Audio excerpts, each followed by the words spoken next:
Hello guys, I'm Steve. Welcome back to the channel. Welcome back to another video. If it's your first time stopping by the channel, hit that subscribe button. Trust me, you won't regret it. If you're a returning subscriber, as always, guys, welcome back, and I do appreciate the support. Guys, listen, I did a story Saturday night about this man right here. This guy, in case you guys don't know it, if you're not in the Chicago area or the area surrounding Chicago, namely Carroll Stream, Illinois, this young man right here, well, he's 30 years old. His name is Isaac Goodloe, and he was tragically shot down after the police were responding to a domestic disturbance involving him and his girlfriend Saturday night around 4:15 a.m. Now, the news has been eating this up, building it up as a controversy. The family's out there crying for justice and stammering for justice, which they should. The police say we're going to be fully transparent. We were transparent from the jump. They don't have nothing to hide, and they're still under investigation. As the family saying, hey, we haven't got any information, and we can't believe what was said, so somebody's at fault, and it's not their son or relative who was the one that was called with the domestic violence complaint. Also, they're bringing up mental illness, saying he had a mental disability and he was having a meltdown, or so they're saying. But the bottom line is this: before I go into this, there are a lot of people out here hurting. And I was debating on whether I was going to do this video or not. But I mean, on my channel, I do things a little bit different than some YouTubers that report on news and stuff. I try to look at things for what they are, and I try to take the emotion out of it, even though a lot of this stuff, you get emotionally charged doing it.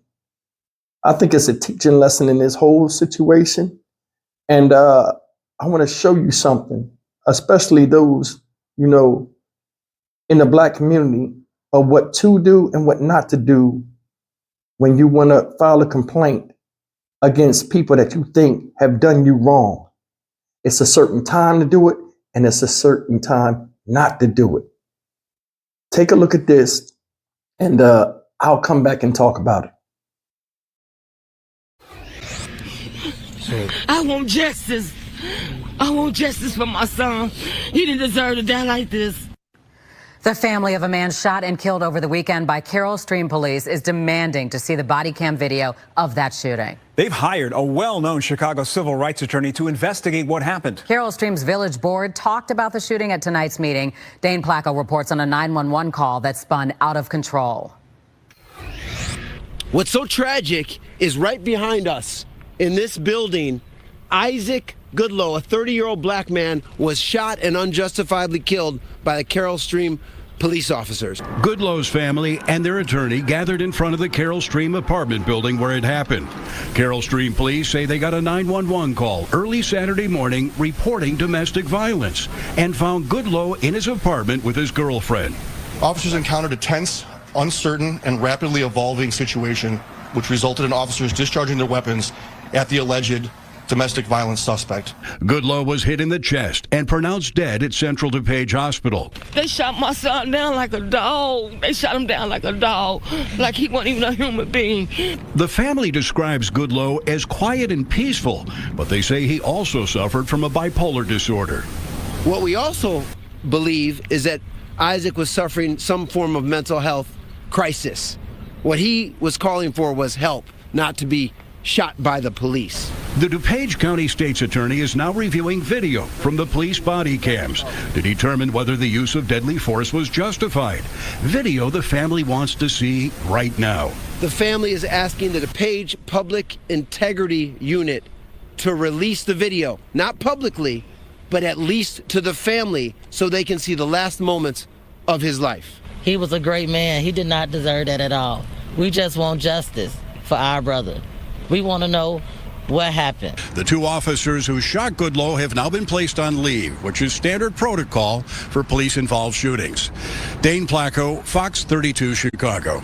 Hey guys, that's the article, the news article. And you've seen a lot of people that was upset there. But I got to be honest, man. Got to be honest. This is a problem we have out here A lot of people say they want justice, and I don't even think they know what justice is. And there are a lot of people that take advantage of people's pain. I'm just keeping it real. Take a look. The family was up there. Mom is hurt. See the brother, he's very vehement. He's on camera a lot. The one with the red shirt, the jacket on, he's hurt. You see tears rolling out of these children's face. The one little girl with the mask on, you can see the tears rolling. That's heartbreaking to see. But the bottom line is this. There's going to be hurt. There's going to be pain. But people are calling for justice, and the body cam footage ain't even came out, and they haven't seen it. I know my son. I know this. I know that. Okay. Okay. You do know that. But you do know that there was a victim here. And that's the thing. Nobody ever brings up the victim. The news outlets ran this thing like crazy yesterday. A family's cry for justice. Their son was gunned down by the police. The police like, okay, we cooperating. You know, we giving the information as far as we can give. It's an investigation. These people are saying, oh, they're not telling us enough. They're not telling us this. They're not telling that. They're automatically in the part where they're upset as if they seen the camera footage and come to find out they didn't even see the camera footage yet. It's a time to go off and a time not to. And I think they're a little bit ahead of themselves. And the thing that's funny, you got a lot of these activists that come around these people and pat them on the back just so they can get some play in front of the camera. And the thing that's messed up is nobody tells people the honest truth. When I looked at that thing, the biggest thing that hurt my heart about that situation is, number one, is people in pain. Whether they black or not, is people in pain. Lost a child. Said the man had mental illness. I don't know if it was documented or not, but you understand what I'm saying? He's gone. And you have every right to complain and be upset and stuff like that. But the thing is this, you can't put his mental illness and stuff on police officers that have never met this man and don't know his history. And he does have quite a history, guys, and we'll go into that in a little bit later. But I don't understand this. Why? How come there's no men around them that are telling them the right thing to do and the wrong thing the right thing to do and what not to do? These people are emotionally hurt. They could be grieving in the house instead of being on TV and having everybody look at them like they crazy, further perpetuating the stereotype that we don't know what we're talking about. We look stupid when we get in front of camera. We just want justice and don't know what it is. And I think part of that is true. We don't know what justice is. People say we want justice. What does justice mean for you, guys? I'm speaking directly to them, and this is a sad thing to do because a lot of people say they want justice because it's a slogan or something that people say, and they don't really know. Nothing can be done to bring him back. So what does justice mean? And a lot of people need to ask themselves. I'm going to tell you something. The media ain't no different. They putting these people on TV because any story talking about a hint of racism, injustice against black folk, or any type of thing where you can put the police over here and black folk over here and leave everybody to their own devices. It's a big sell. That's why they was pushing it yesterday. And you know what's going to happen? You can see the way it's playing and how cool and calm, collected people are and the way people are acting. They didn't hire a famous civil rights attorney or whatever, right?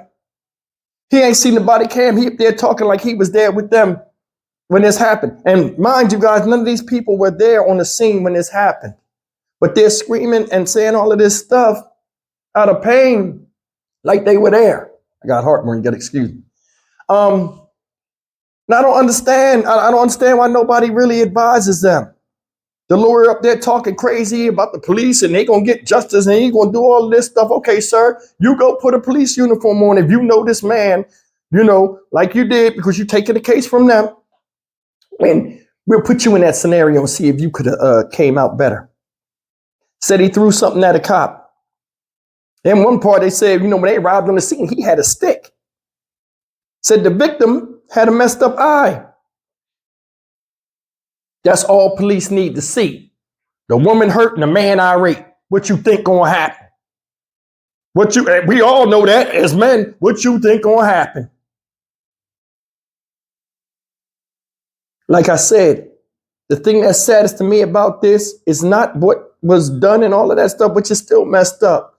But the thing is, you seen grown-ups in the forefront pushing a narrative. No matter what, he didn't do it and they were wrong. The police were bad. He was good. He didn't do anything. And there was no mention of the victim of, hey, well, you know, we got to be honest. If it went the way it went, he shouldn't have been fighting on no girl, or he shouldn't have been there. And you don't see them saying that. They only speaking on his behalf, and he's the victim. Victim mentality, they screaming that. And then what you got behind them? A young man hurt. Younger people under that. Younger people under that. Behind them. These are the people that are leading you, because these are the people you look up to, and the family members. These are the adults, and they're saying this, and it's flowing into the children. I keep telling you, it's going to take generations to fix us, because a lot of the stuff we do, this hatred for each other, the violence, the dismissiveness, lack of accountability and all that stuff, we pour it in our children and don't even know it when we out here trying to just put ourselves out there. Kids don't do what you do. They don't do what you say, they do what you do. Watch when they talk and they saying things. Watch what the kids do. And like I said, this is no way, shape, or form to bash these people, but I think they wrong right now. And I think they wrong because they never been taught. And you got these people that are around you that's supposed to be community activists and this lawyer and stuff, and they not like, yo, don't get on camera and say nothing. We got to see the body cam footage first, because nobody's seen anything. And I think that's wrong. Everybody want to get in front of the camera. Just, yeah, you know what I'm saying? We're here. We ain't going nowhere. And I'm not talking about the family. I'm talking about people that are supposed to be around these people that advise them, and they're not doing it. They're not doing it. That's why this is a teaching moment. This is what you need to pay attention to when they put this stuff in the thing. And like I said, the media is no different. They'll put this on the camera. You want to get on the camera? Oh, yeah, it's a story. Like, boom. Then when this is over, they'll fade like smoke. The media won't run back over there after the body cam footage come out, and it might just come out and you might not see it. They'll show it one time on a news excerpt, boom, and it's gone. Because they knew this wasn't really a story, and it's prematurely in the news. It's not supposed to be in the news yet. It should have made the news after the body cam footage came out, and then you get their reaction. They setting these people up to look stupid, y'all. And to further push that narrative that black folk don't know nothing, and they just crying for nothing, like we just baby birds in the nest, flapping our wings with our mouth open, wait for somebody to come and drop justice in it that don't mean it's no good. Think about that. Think about that. It's hard seeing people hurt, man. I mean, the mom, she up there, Lord have mercy. They kept saying, they shot him down like a dog, and I'm like, why they keep saying a dog? The mom up there, they shot my son down like a dog. I'm like, what's going on with this? What's up with them and dogs? And then I go and look Saturday. I was gonna put this out, but I was like, I'm gonna wait till the body cam footage come out. And then I was thinking about it. They said a bunch of stuff that was kind of like contradictory. He never had a violent bone in his body. Never hurt anybody. Wouldn't hurt anybody. He's a gentle, nice man. Take a look at this. All right, ladies and gentlemen. You're looking at the picture of Isaac Goodloe.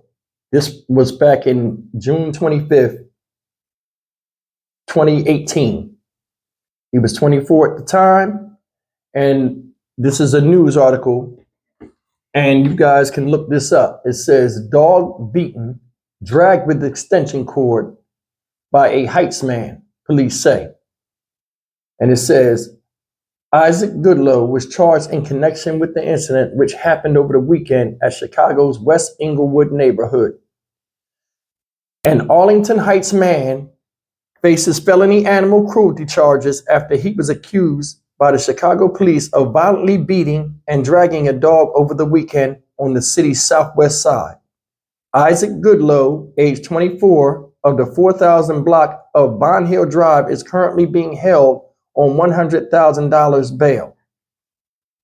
According to police, officers responded to a report at around 3:40 a.m. Saturday, June 23rd, of a man violently kicking, whipping, and choking a pit bull in the 6100 block of South Ashland Avenue in the West Inglewood neighborhood, the Chicago Sun-Times reports.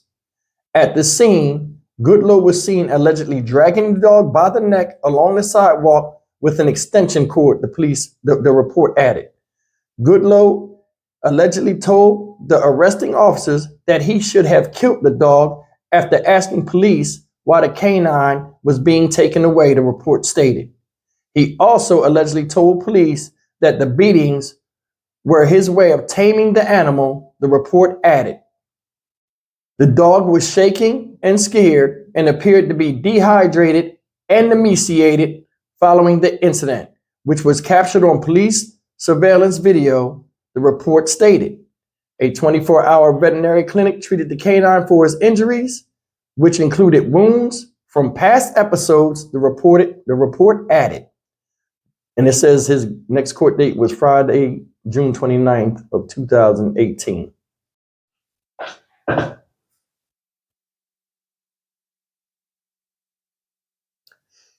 It also goes on to say, it says, DuPage County court records also show Goodloe was accused of criminal trespass twice at a Shell gas station in Glen Ellen.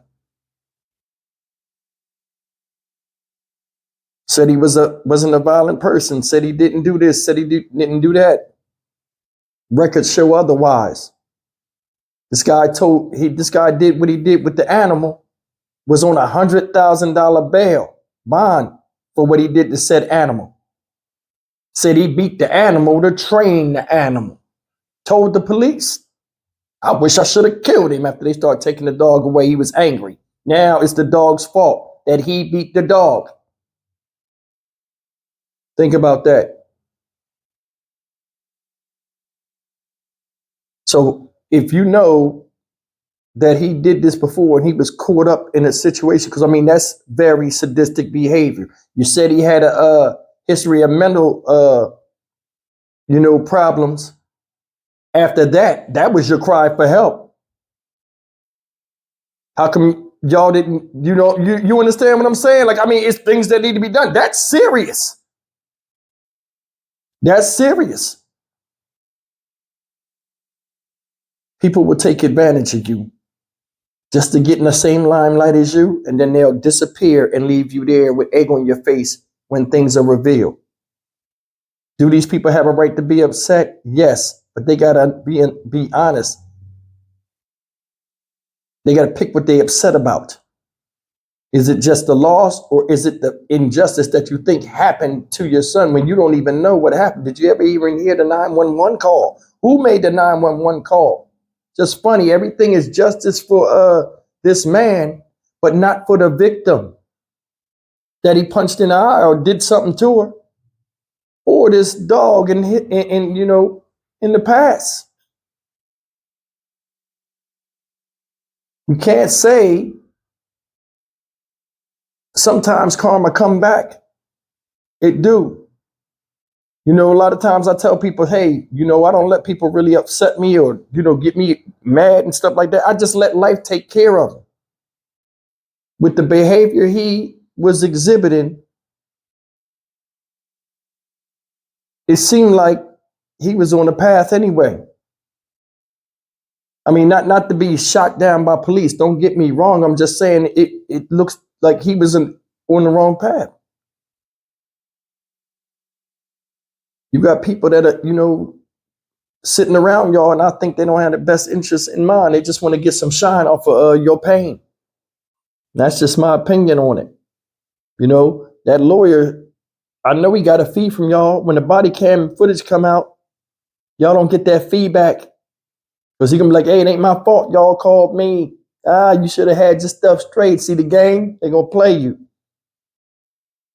Hopefully the body cam footage come back and show the cops being crazy or something like that. And then y'all can, but I mean, this is setting y'all up to look real bad. I think it is. And I don't know you guys. But I just, man, if I was a family man, listen, I would have handled that. We did it the right way. No. I'm Stock Market Steve for the Dynamic Reason channel. As always, like, comment, share, and subscribe, man. We continue to let ourselves get played out and let people leech off of our pain and misery. I'll see you in the next video. Take care.